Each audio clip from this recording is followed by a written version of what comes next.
Hey everybody, welcome to another edition of the Dork Squad. We are here today to talk about the newest DC film, The Batman, starring Robert Pattinson. This is the newest iteration of the very popular comic book character who got his first mainstream movie back in 1989 with Michael Keaton, and as we know, we've seen many different iterations of Batman as a character. I will start off by saying I loved it. I thought that it was Batman in a way that I had not seen him before. I think Batman is one of those characters that he doesn't get rebooted, but you just get a different version of him. He's sort of perfect for the multiverse world we live in now as far as comic book movies go. And what I really liked about this film was it felt different while still having all the characters I loved.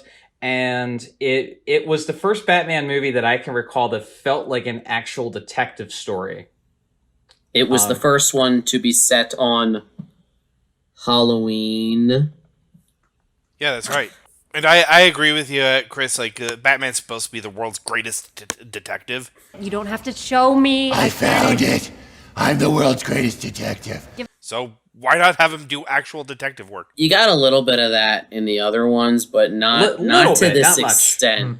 Where this movie is, it's very much police procedural for a lot of it, and it's interesting that it takes that approach. It doesn't. You still get cool fight scenes of him taking down criminals, but at its core, it's him solving a crime. Yes. Also, Chris, just a little correction. Well, I know like a lot of us remember the mainline 89 in the Tim Burton films, and I love them very much. But let's not forget the original 60s Batman. So yeah, Chris. Yeah. So I knew that, but I was waiting because I wanted Patrick to correct me on it. Thank you. I was letting him do that. Here's what I said. Mainstream movie, which I mean, I guess you could argue. I don't know. That was a mainstream movie. Is it Adam West's 60s series was huge. Look, yes. Whether or not you like it, Adam West's movie is just as much a part of this as Tim Burton. As Joel Schumacher. All I'm saying is that I love Adam West, obviously. I love the original Batman series. But for me, I think he's more iconic as a television character. That version of Batman is more iconic for TV rather than film. But yes, technically that is the first Batman film. Okay. I see where you're coming from, and I can respect that, actually. Thank you. So this iteration definitely, opens on Halloween night, and you get a real strong Watchmen vibe where it's like he's a less vulgar Rorschach. Going into this, one of my hopes for this movie was that it would not be an origin story, because I think we've had enough Batman origin stories, and I'm glad that not only did they not do an origin story, but they did like a younger version of Batman, so to speak. Like, it's not an origin story, but he's clearly still basically at the beginning of his vigilante justice. Yeah. I mean, it mentions he's only 2 years in, and I think because it's a younger version, it allows him to have a really interesting character arc that isn't necessarily in it. Yes, Christian Bale's Batman goes through a lot, and we see him learn and grow over the course of the trilogy, but did the Michael Keaton one change that much from beginning to end? Did Affleck change that much beginning to end, other than the fact that he decided not to kill Superman because of that Martha! moment? We don't. Yeah. I was waiting for someone to make the Martha joke. Yes. But what I mean is, I think it's interesting that this is an example of a movie where Batman gets a really cool character arc. In the beginning, he's all about vengeance. He doesn't say justice once until the very end. And it's like in the beginning, he's that vigilante lost in the scramble for his own gratification. To quote Ra's al Ghul from Batman Begins. And by the end of it, he has reached that point that Christian Bale did at the beginning of Batman Begins, where he's like, this is what I am. I'm about justice. I am not an executioner. And I did appreciate Robert Pattinson's performance as like a younger up and coming as a Batman. Especially this was what we called like year two Batman. So he had a little Mm-hmm. experience under his belt, but he's still learning the ins and outs of his actual vigilanteism, how he's going through the shadows, especially when he's trying to figure out like the various riddles and really showing off like his detective skills. You can clearly see that there were some moments where he knew what he was doing, but then there were certain parts where he was literally caught off guard, which I actually was very refreshing to see. And once again, it kind of like, and I hope that if the series does continue, we see more of that experience, like as he continues to Mm-hmm. grow, which I would really love to see. Yeah, he's still figuring out his ideology, essentially, which I thought was really Yes. interesting. And again, it's something we had not seen. We've had so many Batmans. And I remember even, with each Spider-Man film, when there was a new one coming out, I'm like, oh gosh, we got to do the origin story again. And of course, like, in hindsight, they were all very different Spider-Man, but I think Batman has done an even better job of each iteration having its own flair, its own personality. And I love this film. I mean, I would say this was up there. One of my favorite Batman films for sure. It doesn't quite top The Dark Knight for me, but Yeah, but Dark to Knight's to your point, I love that you're right, he's vulnerable in this.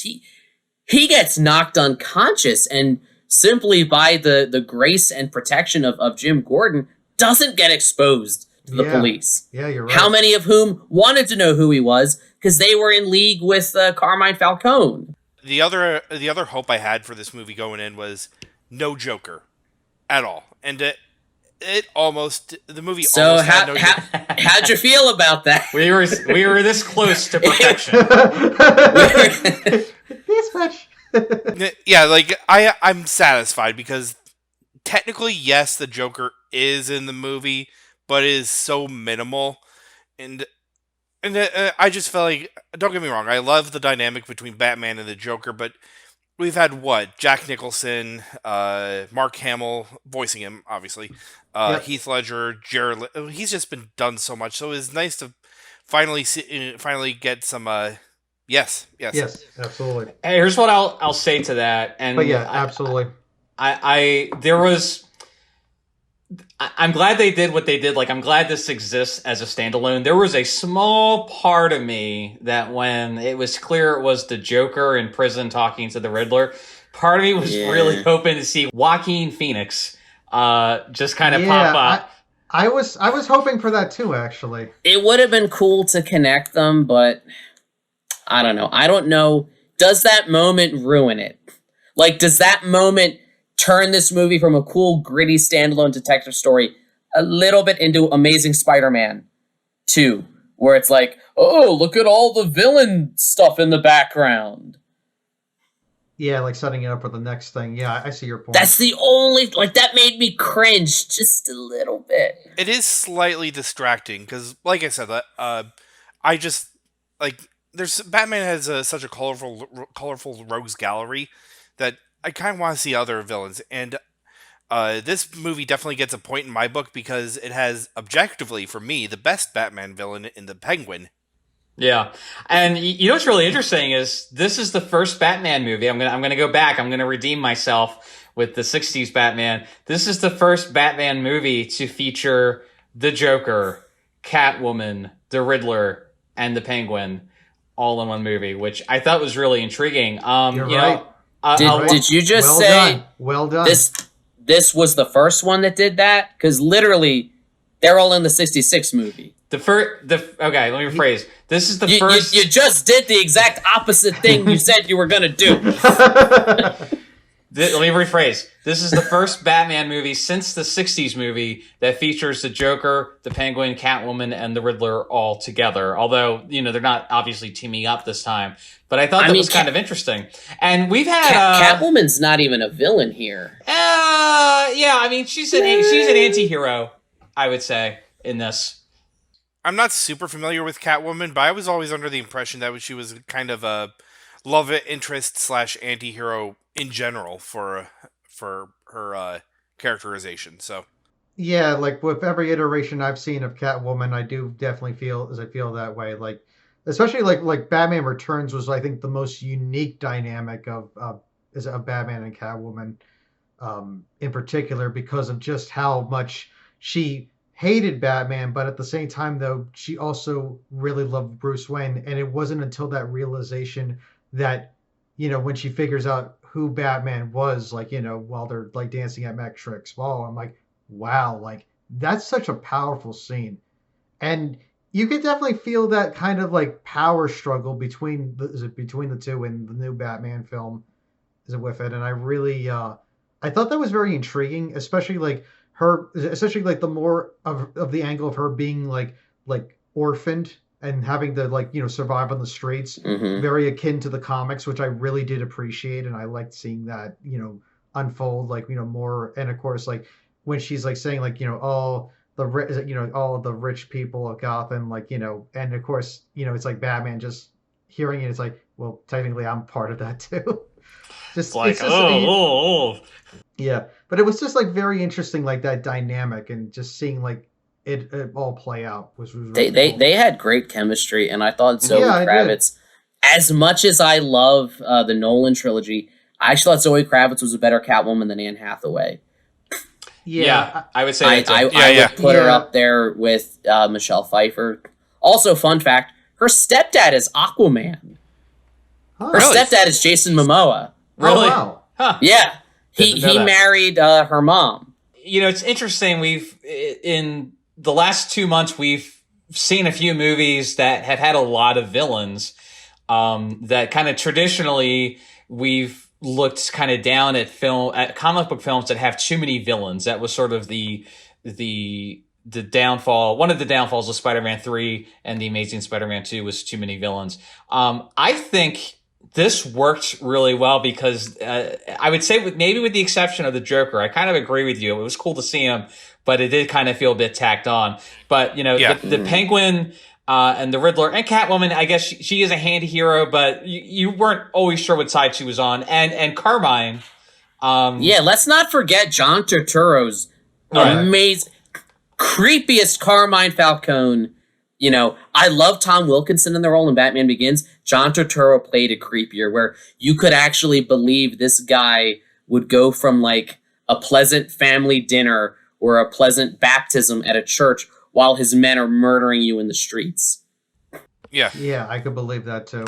I think what they did well with this is I think it works well in a noir story, because you normally in a noir story you have all these odd characters, and they found a way to work the villains into different parts of the main plot, with the Riddler being the main villain, which I thought was smart. And that's why it worked, because each one was used just the right amount sparingly, where Penguin, and maybe we'll get more of Penguin in a sequel where he becomes the main villain. Right. But I like that, yeah.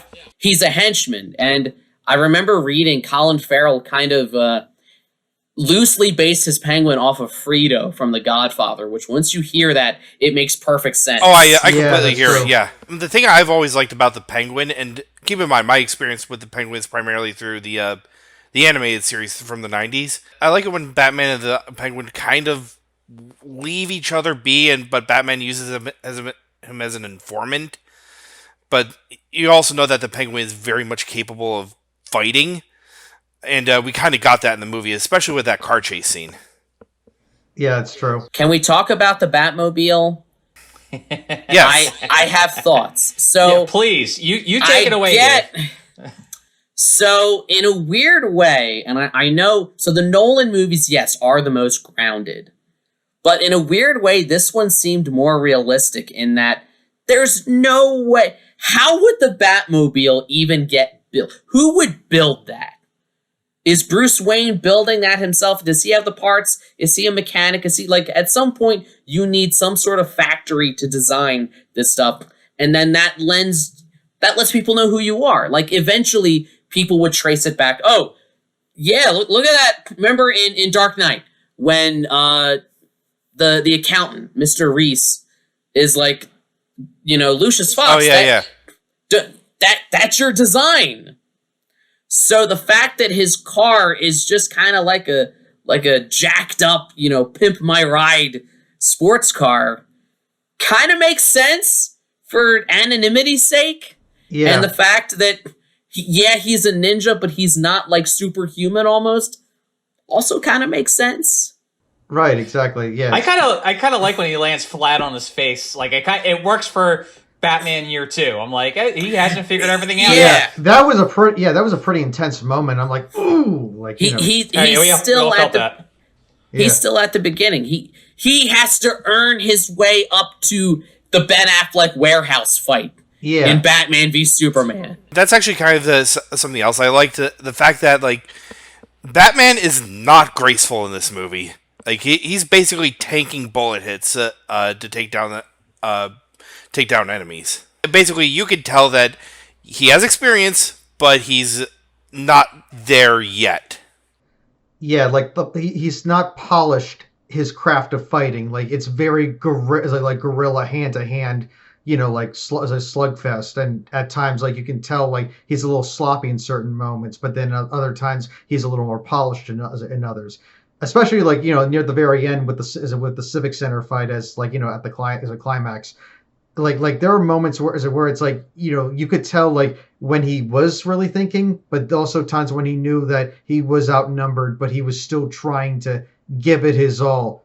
I mean, even to that one part where even Catwoman, is saving him, and I'm like, wow, like that was pretty intense.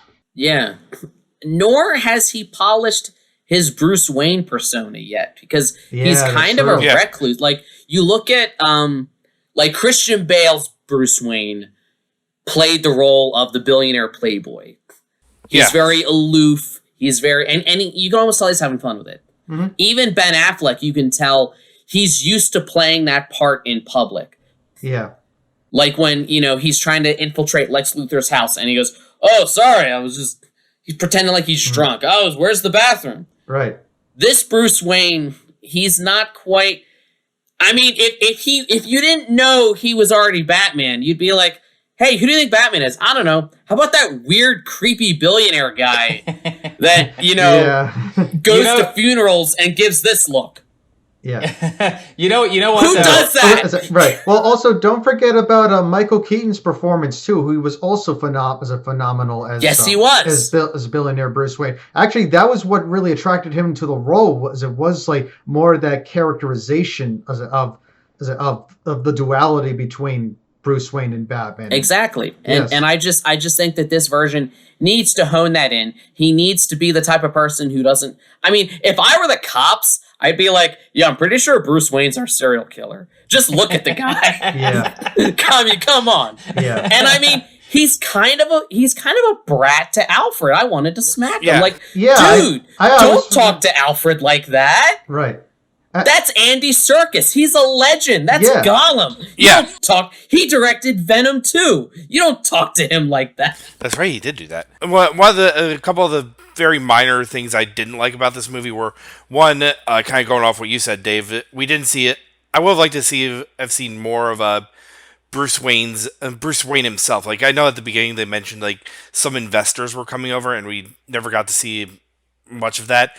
And also, I felt like Alfred himself didn't get quite enough screen time. Like, I get why they had him sent to had him go through that series of events with the bomb and whatnot, but I felt like there really wasn't enough there for the payoff. Yeah, I mean, it was. You could have used more of them. My biggest issue was just, and I hate when movies do this. There's like 3 times in the last 45 minutes that you're like, oh, it's over now. Oh, wait, no. Return to the King syndrome. Yeah, we're doing another 20-minute segment. Wait, we need one last villain, the 4chan users. I think I said this coming out of the theater. I felt those 3 hours. Good movie, but I felt it. It was a really good movie. You could have ended it when they catch the Riddler and you see the question mark in his cup of coffee. Right. And then from there, cut to his farewell with Catwoman, movie over. Yeah, that whole sequence at the end with Riddler and his QAnon friends, I don't think that was needed. It was pretty crazy, like, by the end. But I will at least say one thing about, like, like the final scene in the Civic Center, and this is actually one of my favorite visual moments of it.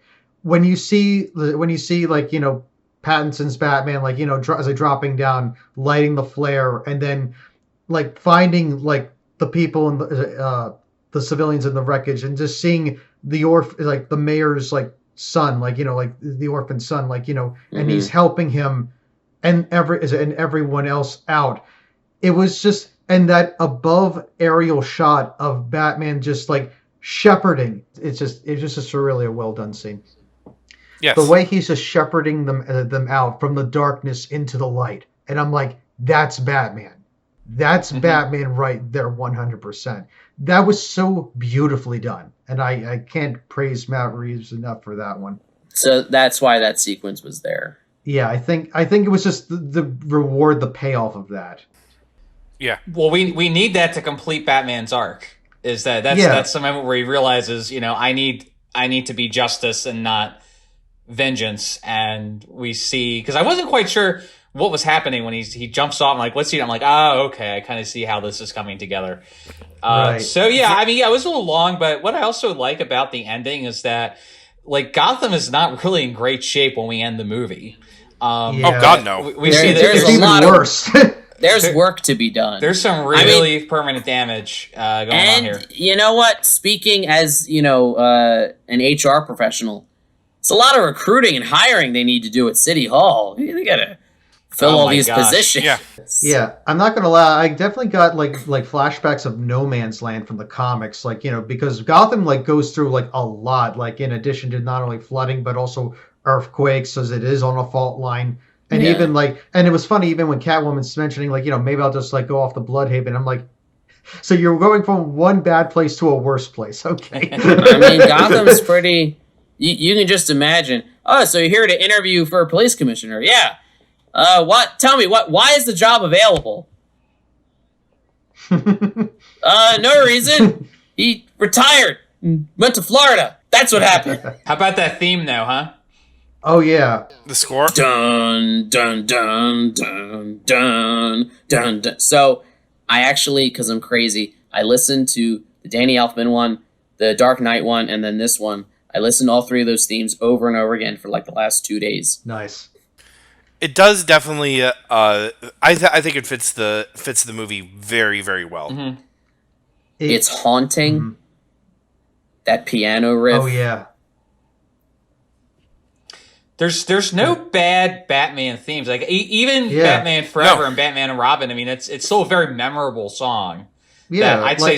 That's the magic of Danny Elfman. That's the magic of Danny Elfman right there. And actually, I could definitely hear some of Danny Elfman's like own arrangements, like in the other themes, especially Catwoman's. Like when she's first introduced, like with the violin work, I'm like, wow, like that took me back to Batman Returns, which was a really nice track. Michael Giacchino really, worked with what was existing there. Mm-hmm. The only thing I didn't like with the score, there's a couple times where it goes off with the strings that I feel like I'm watching Lost, because he also did the music for that. And there's a couple times that the score gets a little too close to Lost.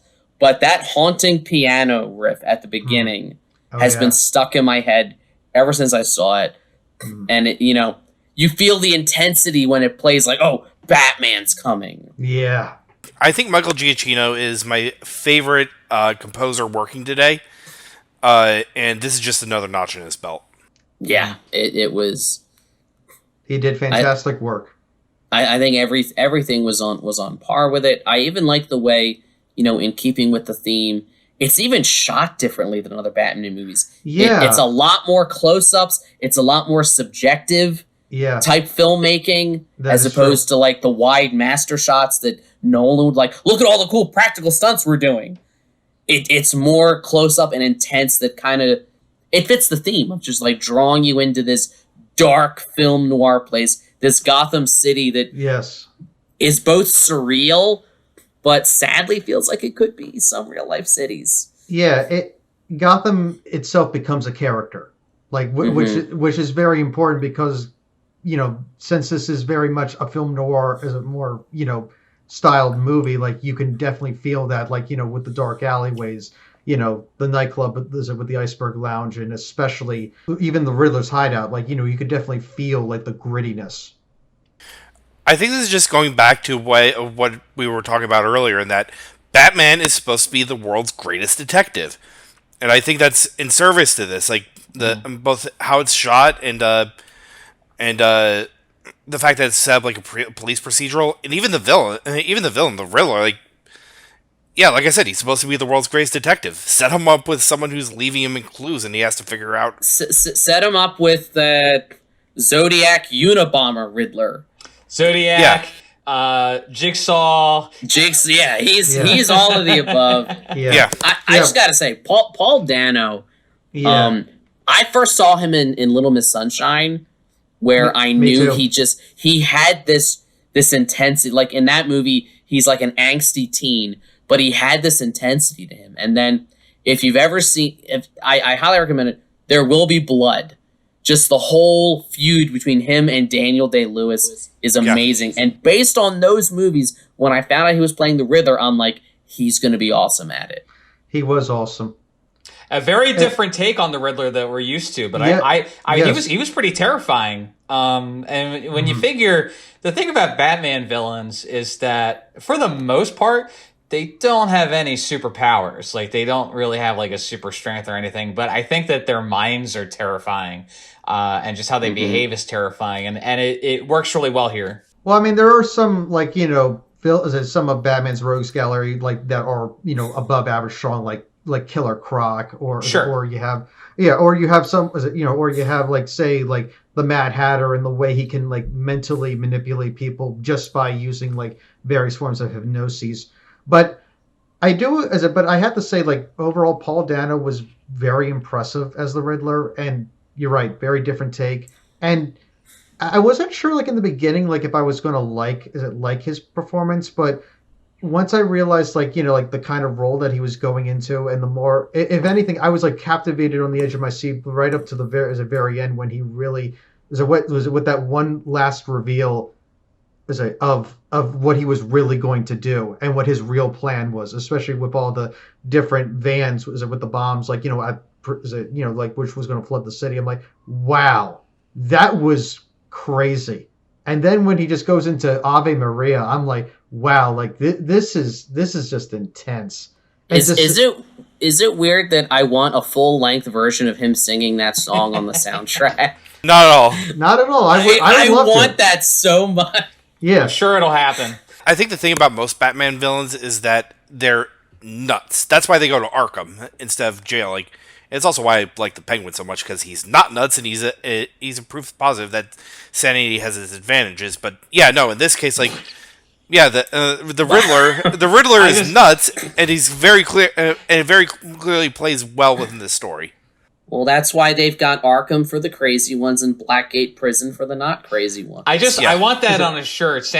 What did you say? Sanity has its benefits.